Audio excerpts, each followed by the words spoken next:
Self love is power एक ऐसी motivational और इमोशनल ग्रोथ बुक है जो हमें सिखाती है कि खुद को एक्सेप्ट करना, रिस्पेक्ट देना और इमोशनली हील करना कितना जरूरी है। बुक का मेन मैसेज सिंपल है, जब तक आप खुद से प्यार नहीं करोगे तब तक दुनिया का कोई भी प्यार आपको कंप्लीट फील नहीं करा सकता। आज की दुनिया में लोग वैलिडेशन, अटेंशन और अप्रूवल के पीछे भागते हैं। Social media comparison, toxic relationships और सेल्फ डाउट इंसान को मेंटली वीक बना देते हैं। ये बुक बताती है कि असली कॉन्फिडेंस अंदर से आता है। वीडियो अंत तक जरूर देखिएगा क्योंकि एंड में मैं बताऊंगा कि मैंने इस किताब से क्या सीखा।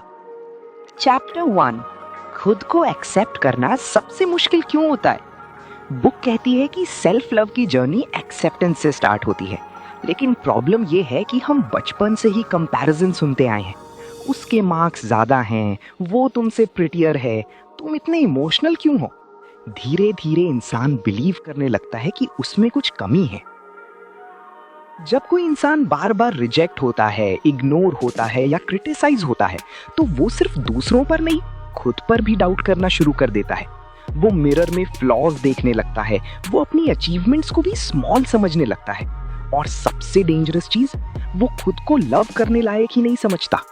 बुक ये समझाती है कि सेल्फ लव का मतलब परफेक्ट फील करना नहीं होता। सेल्फ लव का मतलब होता है अपनी इम्परफेक्शंस के साथ भी खुद को रिजेक्ट ना करना। एक स्टोरी से समझते हैं। एक लड़की थी, आन्या। वो हर दिन इंस्टाग्राम स्क्रॉल करती थी और दूसरी गर्ल्स की परफेक्ट फोटोज देखती थी। Perfect skin, perfect body, perfect life. धीरे धीरे उसने अपनी फोटोज लेना बंद कर दिया। फैमिली फंक्शंस अवॉइड करने लगी। मिरर के सामने खड़े होते ही सिर्फ फ्लॉज नजर आते। एक दिन उसकी छोटी बहन ने उससे पूछा, दीदी आप कभी खुद को स्माइल करके क्यों नहीं देखती। ये एक सिंपल क्वेश्चन था, लेकिन आन्या रो पड़ी। उसने रियलाइज किया कि वो दुनिया को इम्प्रेस करने में इतनी बिजी थी कि उसने कभी खुद को अप्रिशिएट ही नहीं किया।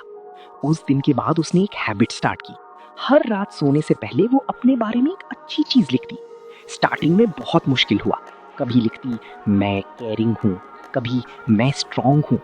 महीनों बाद उसने रियलाइज किया हीलिंग लाउड नहीं होती, हीलिंग छोटी छोटी सेल्फ काइंडनेस से स्टार्ट होती है।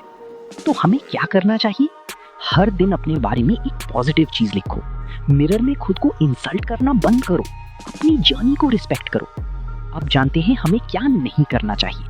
कॉन्स्टेंट कंपैरिजन, अपनी इनसिक्योरिटीज को आइडेंटिटी बना लेना, दूसरों की वैलिडेशन पर सरवाइव करना। चैप्टर 2, नो बोलना सेल्फिश नहीं होता। बुक का एक पावरफुल लेसन ये है कि सेल्फ लव का मतलब बाउंड्रीज भी होती हैं। बहुत लोग गुड पर्सन बनने के चक्कर में अपनी मेंटल हेल्थ डिस्ट्रॉय कर देते हैं। वो हर वक्त अवेलेबल रहते हैं, सबकी प्रॉब्लम सॉल्व करते हैं, लेकिन जब उन्हें किसी की जरूरत होती है तब अक्सर कोई नहीं होता। लोगों को डिसअपॉइंट करने का फियर इतना स्ट्रांग होता है कि इंसान नो बोल ही नहीं पाता। वो टॉक्सिक रिलेशनशिप्स टॉलरेट करता है, डिसरिस्पेक्ट इग्नोर करता है, सिर्फ इसलिए क्योंकि उसे लगता है अगर वो बाउंड्रीज सेट करेगा तो लोग उसे छोड़ देंगे। लेकिन बुक कहती है जो लोग सिर्फ तब तक साथ हैं जब तक तुम सैक्रिफाइस कर रहे हो, वो तुमसे नहीं तुम्हारी यूजफुलनेस से प्यार करते हैं। एक स्टोरी से समझते हैं। राहुल एक ऐसा लड़का था जो सबकी हेल्प करता था। ऑफिस में एक्स्ट्रा वर्क, फ्रेंड्स की प्रॉब्लम्स, फैमिली रिस्पॉन्सिबिलिटीज, सब कुछ। लोग उसे कहते तुम बहुत अच्छे हो, लेकिन सच ये था राहुल हर रात मेंटली एग्जॉस्टेड फील करता था। एक बार उसकी मदर हॉस्पिटल में एडमिट थी और उसने ऑफिस में लीव मांगी। बॉस ने कहा तुम्हारे बिना काम रुक जाएगा। राहुल उस दिन टूट गया। उसने रियलाइज किया कि जिस कंपनी के लिए वो अपनी हेल्थ और पीस सैक्रिफाइस कर रहा था, उनके लिए वो सिर्फ एक एम्प्लॉय था। उस दिन के बाद उसने बाउंड्री सेट करनी स्टार्ट की। स्टार्टिंग में लोगों ने एटीट्यूड बोला, रूड बोला, लेकिन पहली बार राहुल को अंदर से पीस फील हुई। अब जानते हैं हमें क्या करना चाहिए। अपनी इमोशनल लिमिट समझो, रिस्पेक्ट डिमांड मत करो, बाउंड्री सेट करो। नो बोलने के बाद गिल्ट फील मत करो। अब जानते हैं हमें क्या नहीं करना चाहिए। हर किसी को प्लीज करना, टॉक्सिक लोगों को रिपीटेडली चांसेस देना, अपनी पीस सैक्रिफाइस करना। चैप्टर 3, हीलिंग का सफर।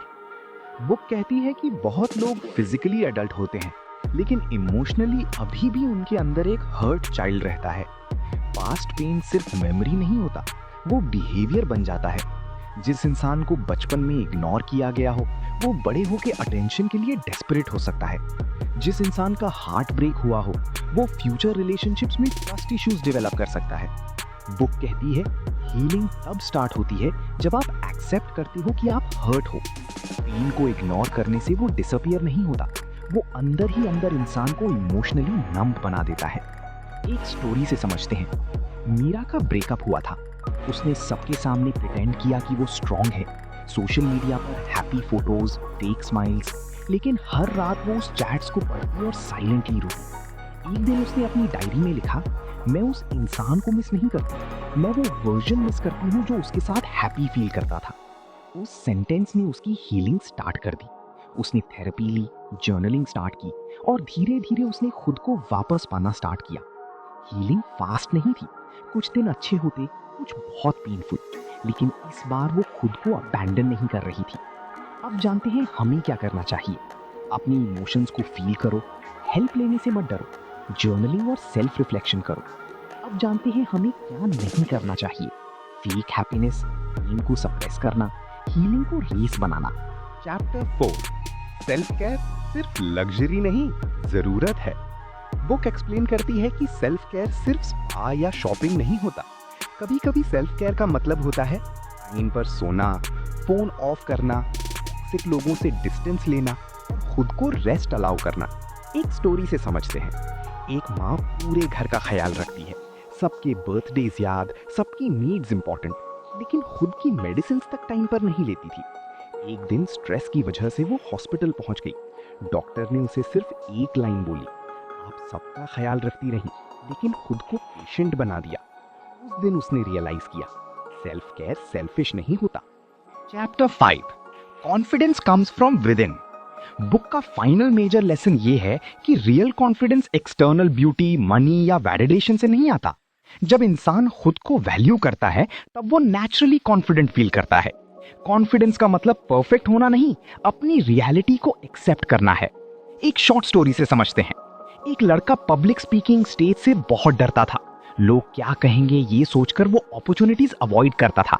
एक मेंटर ने उससे कहा, कॉन्फिडेंस तब आता है जब तुम फियर के बावजूद एक्शन लेते हो। उसने प्रैक्टिस कंटिन्यू रखी और धीरे धीरे स्टेज फियर खत्म हो गया। अब जानते हैं हमें क्या करना चाहिए। न्यू चैलेंजेस एक्सेप्ट करो, अपनी स्ट्रेंथ्स पर फोकस करो, फियर के बावजूद एक्शन लो। अब जानते हैं हमें क्या नहीं करना चाहिए। सेल्फ डाउट में जीना, हर क्रिटिसिज्म को पर्सनल लेना, फेलियर से डरना। तो फाइनली ये बुक के इंपॉर्टेंट लाइफ लेसन्स। 1, अपने आप को इंसल्ट करना बंद करो। वर्ड्स पावरफुल होते हैं इवन जब वो खुद के लिए बोले जाएं।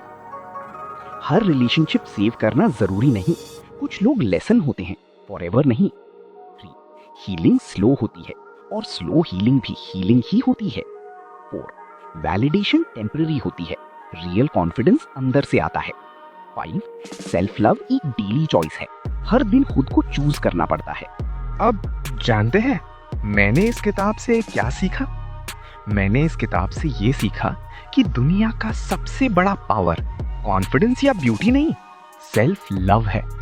जब इंसान खुद को एक्सेप्ट कर लेता है वो कंपैरिजन से फ्री हो जाता है, टॉक्सिक लोगों का इफेक्ट कम हो जाता है और लाइफ धीरे धीरे पीसफुल लगने लगती है। और शायद सेल्फ लव का असली मतलब भी यही है, खुद का साथ तब भी ना छोड़ना जब पूरी दुनिया आपको समझना बंद कर दे। सेल्फ लव इज पावर सिर्फ एक मोटिवेशनल बुक नहीं, ये एक इमोशनल रिमाइंडर है कि इंसान को सबसे पहले खुद का साथ देना चाहिए। जब आप खुद को रिस्पेक्ट देना स्टार्ट करते हो, टॉक्सिक लोग ऑटोमेटिकली दूर हो जाते हैं, कॉन्फिडेंस ग्रो होता है, मेंटल पीस इंप्रूव होती है, लाइफ ज्यादा मीनिंगफुल लगने लगती है। सेल्फ लव एक डेस्टिनेशन नहीं, एक डेली प्रैक्टिस है।